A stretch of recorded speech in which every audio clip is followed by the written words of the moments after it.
India மற்றும் Zimbabwe அணிகளுக்கு எதிரான டி20 போட்டிகள் கொண்ட தொடர் தற்போது நடைபெற்று வருகிறது. 3 டி20 போட்டிகள் கொண்ட தொடரில் இந்த இரு அணிகளும் விளையாடி வருகிறது. அதுவும் இந்த தொடர் ஜிம்பாப்வே நாட்டில் வைத்து நடைபெறுகிறது. இதன் காரணமாக இந்த தொடரில் ஜிம்பாப்வே அணி வெற்றி பெறுவதற்கும் வாய்ப்புகள் இருக்கிறது என்றுதான் சொல்ல வேண்டும். ஏனென்றால் சொந்த மைதானம் என்ற அட்வான்டேஜ் ஜிம்பாப்வே அணிக்கு இருக்கிறது. அதே சமயம் இதற்கு முன்பு அயர்லாந்துக்கு எதிரான 2 டி20 போட்டிகளில் இந்திய அணி தோல்வியடைந்திருந்தது. ஆகவே அந்த ஒரு சூழலை கணக்கில் வைத்து பார்த்தால் ஜிம்பாப்வே அணி என்பது அயர்லாந்து அணியை விட பலம் வாய்ந்த அணியாகும். ஆகவே இந்திய அணியின் நிலைமை என்பது இப்போது கவலைக்கிடமாகத்தான் இருக்கிறது. அந்த சூழலில்தான் ஜிம்பாப்வே அணிக்கு எதிராகவும் இந்திய அணி தோல்வியடைய வேண்டிய சூழலும் கூட உருவாகலாம். ஆனால் அதே சமயம் இந்த ஜிம்பாப்வே தொடருக்கான டி20 இந்திய அணியில் மாற்றங்கள் என்பது இருக்கும் என்று எதிர்பார்க்கப்பட்டது. குறிப்பாக வழக்கமான இந்திய டி20 அணியின் கேப்டனான சூரியகுமார் யாதவ் மீண்டும் இந்த தொடரில் இந்திய அணி கேப்டனாக வருவார் என்றும், அதேபோல இந்திய அணியில் நடராஜன், ருத்ராஜ் கெய்க்வாட் மற்றும் ரிங்கு சிங் உள்ளிட்ட வீரர்களும் பங்கு பெறுவார்கள் என்ற எதிர்பார்ப்பும் இருந்தது. அதற்கு காரணம் இத்தகைய வீரர்கள் இல்லாமல் ஸ்ரேயஸ் ஐயர் தலைமையிலான டி20 அணிதான் சமீபத்தில் அயர்லாந்துக்கு எதிரான தொடரையும் இழந்து இங்கிலாந்துக்கு எதிரான தொடரையும் இழந்திருந்தது. ஆகவே தொடர்ச்சியாக 2 தொடர்களையும் இழந்த இந்த இந்திய அணியில் கண்டிப்பாக மாற்றங்கள் வரும் என்று எதிர்பார்க்கப்பட்டது. ஆனால் இதுவரை எந்த ஒரு மாற்றமும் செய்யப்படவில்லை. ஒரே ஒரு மாற்றத்தை தவிர ரிங்கு சிங் மட்டுமே இந்த ஜிம்பாப்வே டி20 தொடரில் இந்திய அணிக்காக புதிதாக சேர்க்கப்பட்டிருக்கிறார். ஆகவே இதை தவிர்த்து அதே பழைய இந்திய டி20 அணிதான் இந்த தொடரிலும் விளையாடுவது என்பது இந்திய அணிக்கு கூடுதல் சிக்கலாக மாறுவதற்கும் வாய்ப்புகள் இருக்கிறது. அதை உறுதி செய்யும் விதமாக இந்த இரு அணிகளுக்கு எதிராக சற்று முன் தொடங்கிய இந்த ஒரு டி20 போட்டியில் நம்ப முடியாத விசித்திர நிகழ்வு ஒன்று அரங்கேறியது. ஆமாங்க, இந்த இரு அணிகளும் மோதிய இந்த ஒரு போட்டியில் டாஸை வென்ற ஜிம்பாப்வே அணி முதலில் பேட்டிங்கை தேர்வு செய்திருந்தது.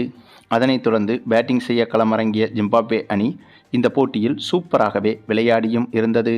மேலும் இந்த ஒரு தொடரை பொறுத்தவரையில் இன்னும் புதிய மாற்றங்களாக வேகப்பந்து வீச்சாளர்களை இந்திய அணி மொத்தமாக மாற்றியிருக்கிறது. ஏனென்றால் இதற்கு முந்தைய அயர்லாந்து மற்றும் இங்கிலாந்து தொடரில் ஓரளவுக்கு சிறப்பாக பந்து வீசக்கூடிய பவுலர்களான ஹர்ஷித் ராணா, ஹர்ஷ்தீப் சிங், பிரசித் கிருஷ்ணா உள்ளிட்ட நட்சத்திர பவுலர்கள் இருந்தனர். ஆனால் இந்த அனைவரையும் இந்த தொடரில் நீக்கிவிட்டு புது வீரர்களுக்கு வாய்ப்பு கொடுக்கப்பட்டிருக்கிறது. அசோக் சர்மா, யாஷ் தாகூர், பிரின்ஸ் யாதவ், மயங்க் யாதவ் உள்ளிட்ட புது பவுலர்களுக்கு வாய்ப்பு கொடுக்கப்பட்டிருக்கிறது. புது பவுலர்கள் என்று சொல்வதை விட ஓரளவுக்கு அவ்வப்போது விளையாடிய பவுலர்கள் என்று கூட சொல்லலாம். அப்படிப்பட்ட பவுலர்களுக்கு இந்த ஒரு தொடரில் வாய்ப்பு கொடுத்திருப்பது என்பது இந்திய அணிக்கு கூடுதல் சிக்கலாக மாறியிருக்கிறது. பெரும்பாலும் அனுபவமே இல்லாத இப்படிப்பட்ட வீரர்களுக்கு வாய்ப்பு கொடுக்க வேண்டுமென்றால் இந்திய அணி உள்ளூர் போட்டிகளில் விளையாடும் போது வாய்ப்பு கொடுக்கலாம். ஆனால் வெளிநாடுகளில் விளையாடப் போகும்போது கண்டிப்பாக இந்திய அணிக்கு சொந்த மைதானம் என்ற அட்வான்டேஜ் இருக்காது. ஆகவே இது போன்ற ஒரு முயற்சியை சொந்த மைதானங்களில் இந்திய அணி விளையாடும் போது செய்து பார்க்க வேண்டும். ஆனால் அப்படி ஏதும் செய்யாமல் சம்பந்தமே இல்லாமல் ஜிம்பாப்வே அணிக்கு எதிராக இப்படி ஒரு முடிவை இந்திய அணி நிர்வாகம் எடுத்திருக்கிறது. அதுவும் அனுபவமே இல்லாத ஸ்ரேயஸ் ஐயர் போன்ற தலைமையில் இப்படி ஒரு இந்திய அணி என்பது இன்னும் மிகப்பெரிய சிக்கல்தான் இந்திய அணிக்கு. ஆனால் இதில் இருக்கும் ஒரே ஒரு நல்ல விஷயம் என்னவென்றால் இந்த ஒரு தொடருக்கு மட்டும் கௌதம் கம்பீர் பயிற்சியாளராக இல்லாமல் VVS லட்சுமணன் தான் பயிற்சியாளராக செயல்படுகிறார். ஆகவே அந்த ஒரு நம்பிக்கை என்பது இந்திய அணிக்கு கொஞ்சம் நல்ல விதமாகத்தான் அமைந்திருக்கிறது.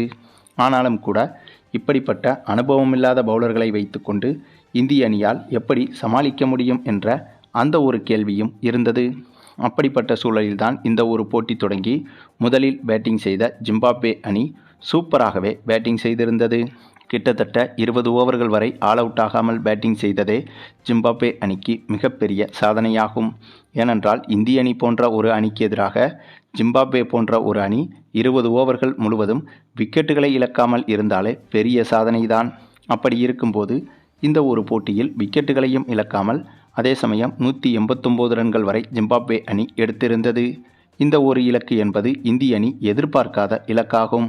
ஆகவே நாம் ஏற்கனவே சொன்னது போல இந்தளவுக்கு ஜிம்பாப்வே அணியை ரன்களை குவிக்க விட்டதற்கு மிக முக்கிய காரணம் இந்திய அணியின் கேப்டன்சி தான் என்பது இந்த போட்டியில் வெட்ட வெளிச்சமாக தெரிந்தது.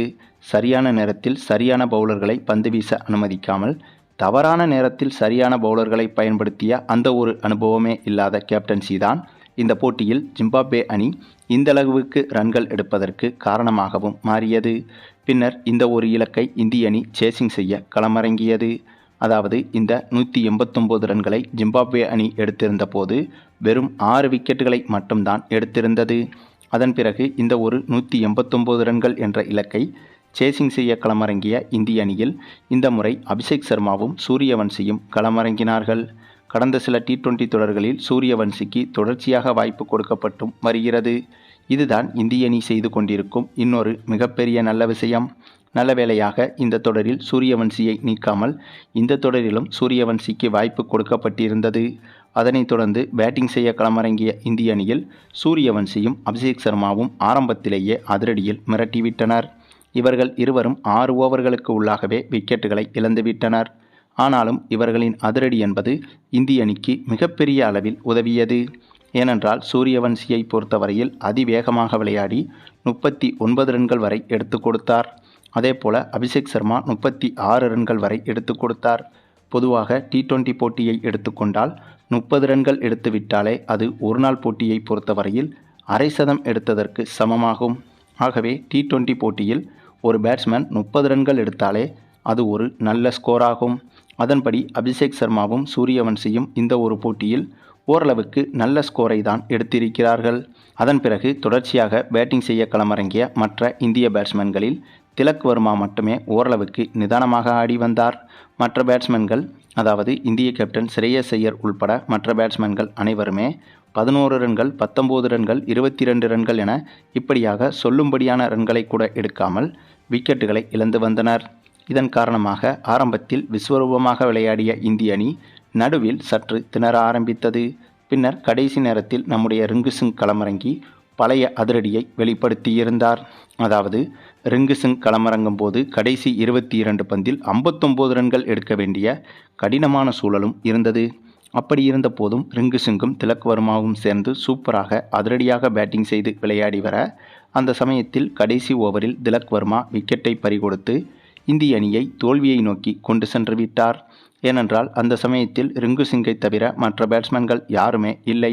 பவுலர்கள் மட்டுமே தான் எதிர்முனையில் ரன்னராக பேட்டிங் செய்து கொண்டிருந்தனர்.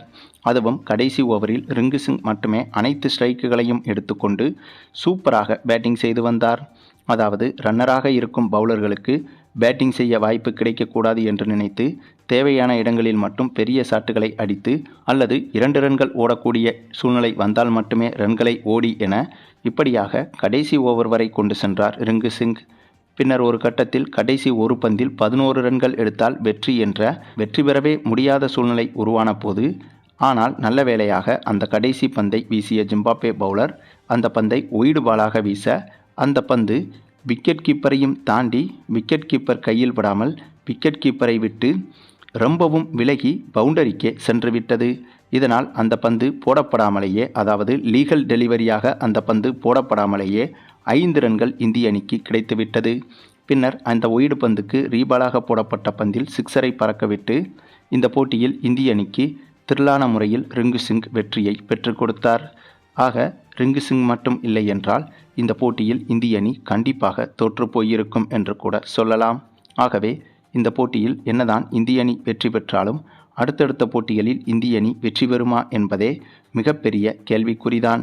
சரி, நீங்கள் சொல்லுங்கள், இந்த போட்டியில் இந்திய அணி அடைந்த வெற்றியை பற்றியும், குறிப்பாக இந்திய அணி நிர்வாகம் இந்த ஜிம்பாப்வே தொடருக்கு அறிவித்த இத்தகைய இந்திய அணி வீரர்களின் பட்டியல் சரிதானா என்பதை பற்றியும் உங்களுடைய கருத்துக்களையும் கமெண்டில் தெரிவிங்க.